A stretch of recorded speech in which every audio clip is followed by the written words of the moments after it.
Mil esker gaur ona hurbildu zareten guztioi, txiringito utzi digutenei eta joaldunei, ekintzari eta hau antolatzen laguntzen ari zareten guztiei.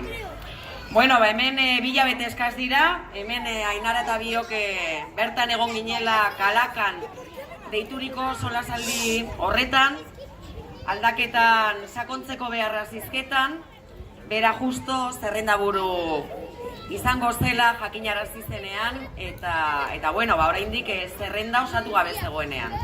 Eta orduz geroztik zerrenda osatu duzue, izugarrizko ekipoa osatu duzuela iruditzen zait, zorionak. Ez da kasualitatea EH Bildu izatea lehenengo indar municipalista, ez da kasualitatea gure indargunean nagusiki herrietan dagoelako, ez bakarrik udaletan, baizik eta herrietan, auzoetan, zue guztiok, eta hemen ez dago hainbat eta hainbat jendek egiten duen lanak, hori ere aldaketa badelako. Eta datorren legealdiari begira, berriro ere gai izan gara 74 herritan zerrendak aurkezteko, 74 herritan badakigu zenbat kostatzen den.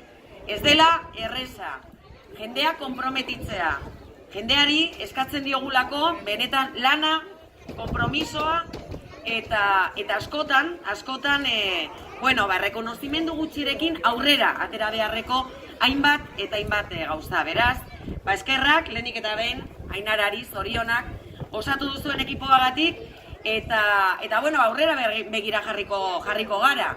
Nik uste merezi izan duela azken urteotan, azken asteotan ere egin dugun alegina, egin dugun lana. Beste hauteskunde kanpaina batetik gatoz, Espainiako hauteskundeetatik gatoz, hori ez da normalean gure jokaztelai naturala, baina benetan pozik gaude maitzarekin.